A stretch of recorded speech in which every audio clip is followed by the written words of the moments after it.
Of it with Tara Bush.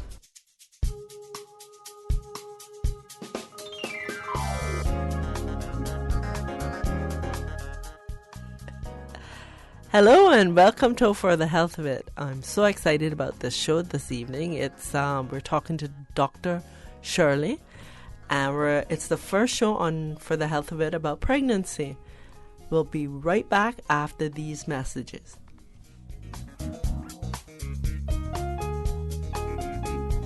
The Cayman Islands Civil Service Association would like to inform their members that the CICSA office, located upstairs the Hospital Road Plaza, is now staffed for your convenience. Office hours are Mondays 10 a.m. to 3 p.m. and Thursdays 1 to 4 p.m. For information and assistance, you can call 946-7330. You can also email cicsa@gov.ky.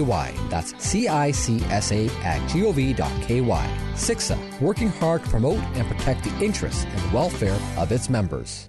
Refilling and transferring your prescriptions have never been this easy. Simply go to healthcarepharmacy.ky and follow the easy directions from your desktop, mobile device, or tablet. All you need to do is pop into Healthcare Pharmacy in Grand Harbor to collect your prescription. They're open 8 a.m. to 10 p.m. Monday through Saturday and 10 till 6 on Sundays and public holidays. No waiting in line, no wasting your lunch hour, no stress. Just easy online prescription refills and transfers from the pharmacy that has been caring about your health for 25 years. Call 947-8900 to speak to a pharmacist or go to healthcarepharmacy.ky and make life easy. This is For the Health of It with Tara Bush. Hi and welcome back to For the Health of It. In the studio with me, as I said during the introduction, is Dr. Shirley from the Chrissy Tomlinson Memorial Hospital. Doctors is the addition to it. Welcome to For the Health of It. CTMH Doctors Hospital. Thank you. It is a mouthful. Thank you for having me. And we're going to be talking about anemia in pregnancy. Yes. So, tell our audience. I think we need to start by saying what anemia is. So, anemia is a fall in the red blood cells, mm-hmm. or a fall in the hemoglobin concentration. So, for instance, seeing that we're speaking about women, in women less than 12 grams per deciliter is considered anemia, who are non-pregnant. In the pregnant women, we have to consider now the changes in pregnancy, mm-hmm. and so there are different values that we accept for anemia as it relates to a pregnant female. So, for instance, in the first trimester, we accept 11 grams per deciliter or more as normal. Mm-hmm. So anemia is less than 11 mm-hmm. in the first trimester, less than 10.5 in the second trimester, and less than 11 in the third trimester. So if you have a blood count, as we call it, mm-hmm. as you know, frequently we may say blood count, right? Mm-hmm. So if your blood count is less than 11 in the first and third trimester, or less than 10.5 in the second trimester, that's considered anemia in pregnancy. And this is all because of the physiologic changes in the blood volume during pregnancy. So pregnant women tend to retain a lot of fluid. And so if you consider the dilution, so to speak, then of the red blood cells, that is why we accept that fall in pregnancy, particularly in the second trimester. Okay. So I'm just going to shout this number out to our audience, and in the event there's somebody out there thinking about becoming pregnant or is pregnant and want to have a question answered. The number is 1-800-534-8255, or you can WhatsApp me and I'll ask the question on your behalf to Dr. Shirley. My WhatsApp number is 345-925-3030. So, Dr. Shirley, now that we've described anemia, what causes this this drop in our hemoglobin? So the causes of anemia. Yeah. So The causes may vary. So, for instance, the first thing is your diet. So, a diet where you do not have sufficient intake of foods that are rich in iron, such as red meat, leafy vegetables, grains, persons or patients who, for instance, women have a menstrual period every month. However, some women may have heavy menstrual periods due to fibroids. This may put a female at risk of anemia. Other factors include gastrointestinal disorders, possibly if they've had any gastrointestinal surgery where they've removed a section of the gut, or if there is so for instance, if they have a gastric ulcer and they're having internal bleeding over a period of time, there's also anemia of chronic disease. So persons who say have long-standing tumors or chronic kidney disease, bone marrow disorders. These things are a little bit not as frequent, as previously discussed. Not common, that is, sorry, as was previously discussed. But there are factors, and there are also hereditary factors such as sickle cell disease that you may find more common in this hemisphere, in the West Indies. So if and I'm pretty sure if you were anemic before pregnancy, chances are you're going to be anemic during. Yes, it is very likely if nothing is done. And what are the symptoms? I mean, how would a pregnant woman kind of know? So the symptoms are easy fatigability, or being tired all the time, shortness of breath, heart racing, dizziness. Those are the common symptoms. Wow. So that's not likely to be caught up into I'm pregnant. Just because you're pregnant, those symptoms wouldn't be. It sounds like at least the one with dizzy and. Well, okay, so it's going to be a little bit. So that's one of the. So if you're frequently having these symptoms in pregnancy, so we may investigate for that. And as a matter of fact, at screening, at the first pregnancy, the first prenatal visit, we screen for anemia. So we check the blood count, and we also do sickle testing. So that is checked. Repeat the question again. If you're, with right. So right. So you have physiologic changes in pregnancy. So that with what I had described about the physiologic anemia, sometimes women do feel dizzy. A little lightheaded, have a few palpitations and so, but you have to consider or make a correlation with other symptoms in order to see if this is something that is serious, that requires more in-depth investigation. So it all depends, but just because these symptoms are non-specific, so it all depends, and it's on it, but. By and large, those are the common symptoms of anemia. Yeah. And if I'm planning to get pregnant, which I'm not, but say someone was planning to get pregnant, what would you say they need to do to prepare their bodies to get in this? Because this is a delicate state. This is no messing around. You got somebody inside of you. Basically,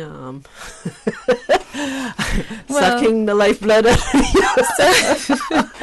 So, in order to prepare yourself, so if you're known to be anemic, it's best to seek medical attention so you can identify the cause of the anemia with your doctor and to start treatment and supplementation.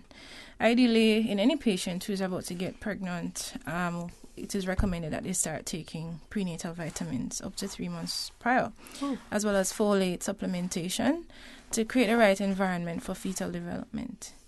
However, if you're known to be anemic, and you plan to get pregnant, this is something that you need to get consultation on. So if it's heavy menstrual bleeding or fibroids, these conditions pose a high risk of anemia prior to pregnancy, and ideally you should be treated prior to getting pregnant so that you can reduce the risks, because fibroids will get bigger in pregnancy and you can have complications.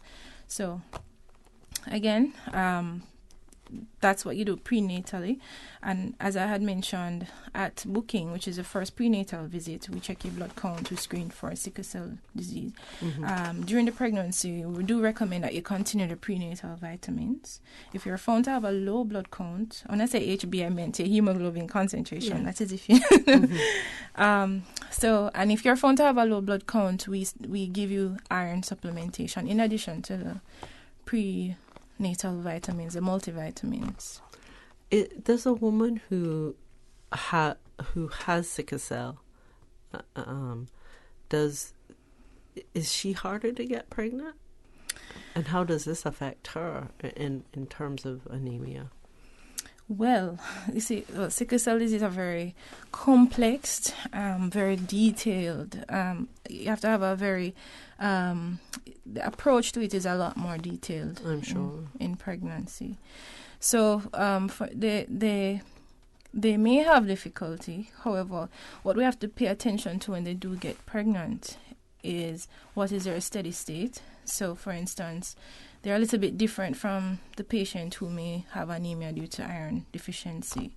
So they usually have even lower blood count, hemoglobin concentrations, and so you have to figure out what are their triggers, because when they have flares, the blood count can fall, and the flares may be established in various ways, and they're very high risk. So, for instance, it may be the lungs, and they may have severe shortness of breath requiring admission. They're more at risk of infections. They're more at risk of bony crises, as in painful crises, abdominal crises. And so we have to advise them about what their trigger. They have to know what the triggers are, whether it is cool temperatures, states of dehydration, and so forth. And we address these early in order to prevent these triggers, ensure that they have adequate vaccination pre-pregnancy ideally, and that they're vaccinated with the appropriate vaccinations, because during pregnancy, if they were to be infected with one of these infections, whether it's the pneumococcus or the influenza, so for example, these things can cause worsening respiratory function. Right. So, and of course, if you have an optimized blood count, you're better able to deal with these things if they occur. Right? And you have to pay attention to the drugs that they're taking too, because some of these drugs can prevent, it can affect early pregnancy. And there are some drugs we may have to stop. And of course, we put strong emphasis on folate supplementation for these patients. In fact, during our pre-talk, you were talking about how important folic acid is in terms of anemia as well. Would you explain? Yes, the folate deficiency causes anemia. So if you were to do your blood counts, you may see a decrease. But on investigation, we may find that if you're folate deficient, it may show in the investigations that are done. This is now a detailed investigation to find out the cause of the anemia. So in pregnancy, to answer the question, in pregnancy, if you do not have adequate levels of folate, it may affect the development of the brain and spinal cord. And the brain and spinal cord is formed, among other organs, are formed early in the first trimester. So you want to create the right environment with adequate folate levels on board, so as to help to prevent any abnormalities with organ growth and development. And is there a particular food that you eat for folic, or is that just a supplement? Well, green leafy vegetables. Mm-hmm. You're stressing them tonight, which is good. Folate is commonly found in green leafy vegetables. Mm-hmm. You may find it in some animal products as well, but most commonly green leafy vegetables. Is there a link between the lack of having folic acid in your diet, and anemia? Is there a deficiency? So you may see your blood count below. Mm-hmm. But on investigation of the cause of the anemia, so you're now looking for, is it iron, is it B12, is it folate,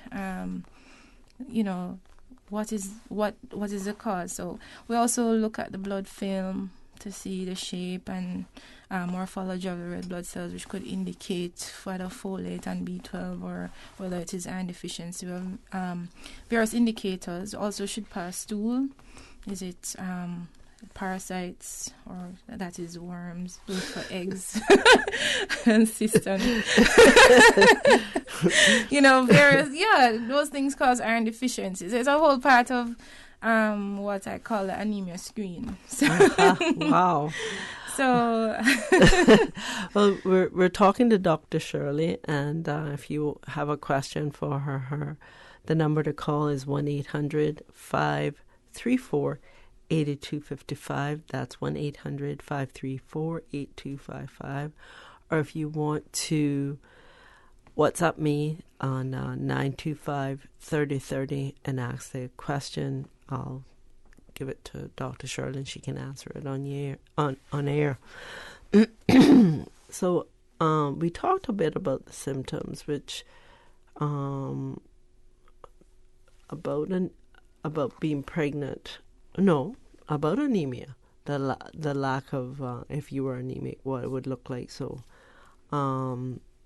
is there any symptoms for you being short on folic acid, or no? Again, not necessarily. I'd say not necessarily. And again, some of these symptoms are non-specific and may indicate anything. In other words, it's broad. You may be tired, or you may have lightheadedness, shortness of breath, palpitation. Some of these things are similar to conditions, or are found similarly in conditions such as thyroid disorders, or So it's but generally speaking, a patient has those symptoms. That's one of the first things that you check for. Okay, if is anemia a genetic kind of thing? I mean, if your mother had it, would it follow suit that you might? Not unless the anemia is due to a genetic disorder. So, as I had mentioned, possibly sickle cell disease. If while pregnant you were anemic, it is possible, depending on how severe, the fetus might be anemic as well. However, that may be resolved in early childhood, with dietary supplementation and so forth. Mm-hmm. If you're anemic, does it affect the fetus? Or can it, I should say? Yes. Iron is, amongst other vitamins, it's essential for growth and development of the fetus. It is also found to be helpful with brain development. And it helps with IQ and cognitive development or memory of the fetus, and so that is one of the effects on the fetus of having low iron. Okay. Amongst other things. So, for instance, on the pregnancy itself, you're at risk of miscarriage, you're at risk of growth restriction, and you may be at risk of preterm birth as well. The having anemia in pregnancy, in terms of the mother now, there's a direct correlation between having anemia and the risk of hemorrhage postpartum, or just after birth, that is. And so that's one of the reasons why we screen so often. We screen 2 to 3 times during pregnancy for anemia, because we want to optimize your blood count prior to delivery, because you never know. There are some people who have risk factors for bleeding, but you never know who will bleed a little more than a normal. Wow. We often think about pregnancy as a natural, everybody says, it's natural. But it sounds like it's kind of a little bit more complicated than natural. It's natural to get a cold, but you can get pneumonia too. Yes, that's why you have obstetricians.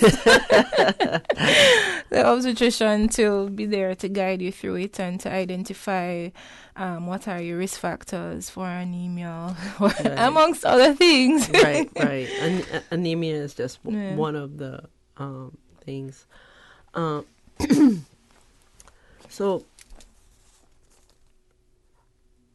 does it, if it's not caught early, does it mean that the baby will develop, is at risk of developing these complications? Yeah. Yes. Yeah. Okay. So we do it at the first prenatal, we screen at the first prenatal visit, and if it is low, we provide iron supplementation in addition to the multivitamins. Also, in the late second trimester, the patient is screened again because, one, as we had discussed, the physiologic anemia, where in the second trimester we expect it to fall a little bit more than the first and the third. However, beyond or less than 10.5 is considered anemia, which may be due to iron deficiency.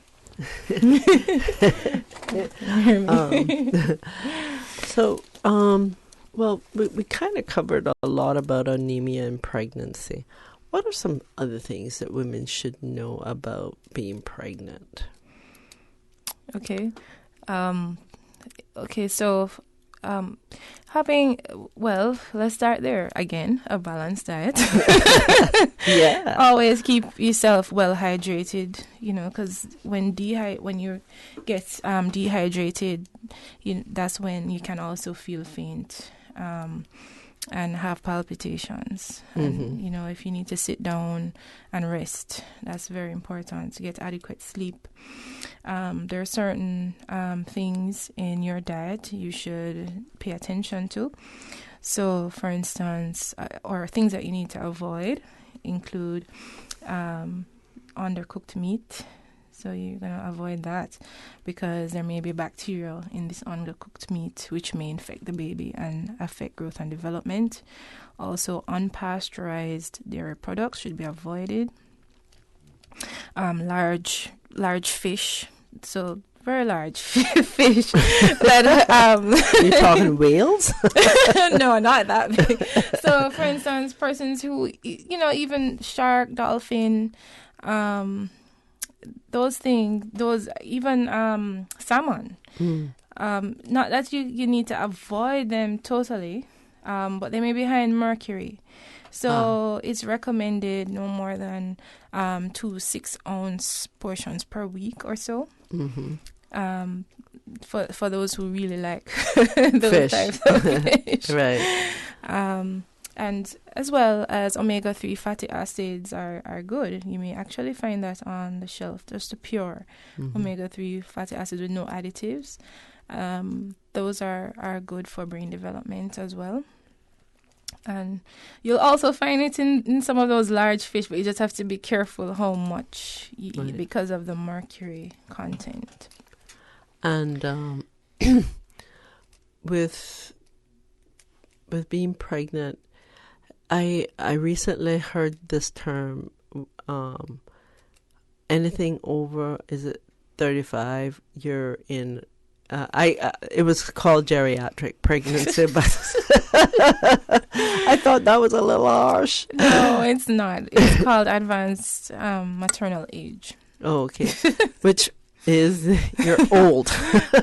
So what do you, is there what's the difference? I mean, are they in higher risk than just Yes. because you're over 35? Yes, you're higher risk for quite a number of things. So higher risk of miscarriage, higher risk of what we call neural tube defects, so brain and spinal cord development.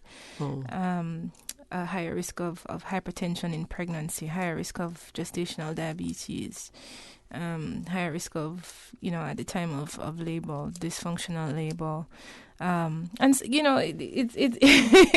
We manage you. We manage you appropriately. We screen for what we need to screen for.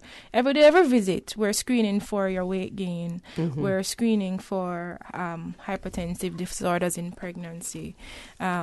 We screen for gestational diabetes at, say, 24 to 28 weeks.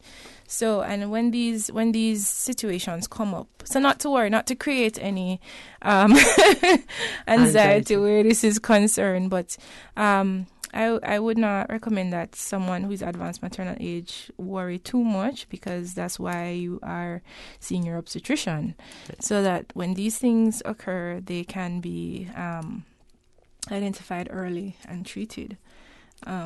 But yes, they are at a higher risk for a few disorders in pregnancy.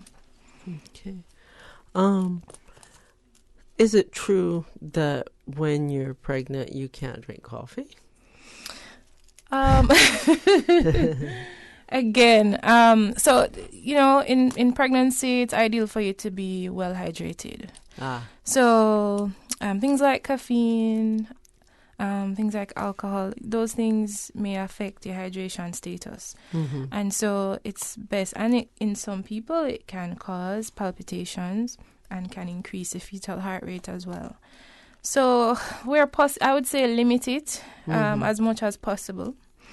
But it's not a definite no, but you definitely have to limit how much your intake of coffee.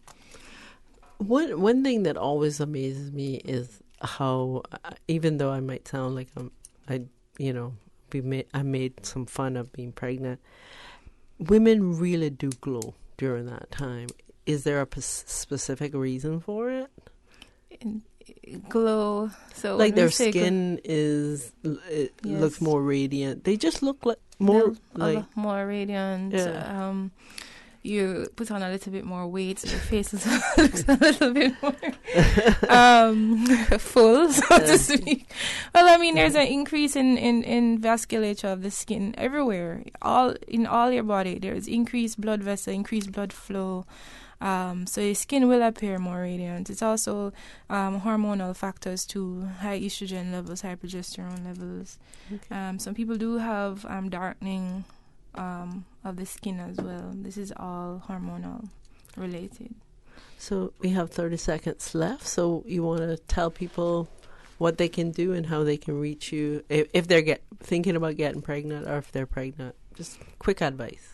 If you're thinking about getting pregnant, start taking some Materna or some Natel, some multivitamin. They're on the shelf in the supermarkets. I think they are. That's what I'm being told. Okay. Or consult your doctor. You may find me at CTMH Doctors Hospital, and these things can be prescribed for you in addition to folic acid. Okay. And of course, if you have any chronic disorder or any illness, ensure early booking. So come to your first prenatal visit as soon as you find out that you're pregnant, so that these things can be adjusted, your drugs can be adjusted.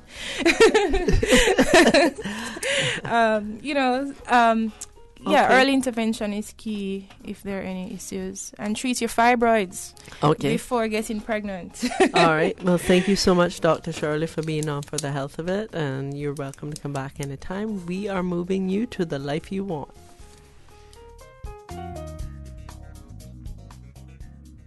Service Association would like to inform their members that the SICSA office, located upstairs the Hospital Road Plaza, is now staffed for your convenience. Office hours are Mondays 10 a.m. to 3 p.m. and Thursdays 1 to 4 p.m. For information and assistance, you can call 946-7330. You can also email SICSA@gov.ky. That's CICSA@gov.ky.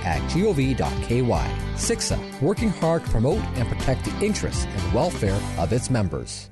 Refilling and transferring your prescriptions have never been this easy. Simply go to healthcarepharmacy.ky and follow the easy directions from your desktop, mobile device, or tablet. All you need to do is pop into Healthcare Pharmacy in Grand Harbor to collect your prescription. They're open 8 a.m. to 10 p.m. Monday through Saturday and 10 till 6 on Sundays and public holidays. No waiting in line, no wasting your lunch hour, no stress. Just easy online prescription refills and transfers from the pharmacy that has been caring about your health for 25 years. Call 947-8900 to speak to a pharmacist or go to healthcarepharmacy.ky and make life easy.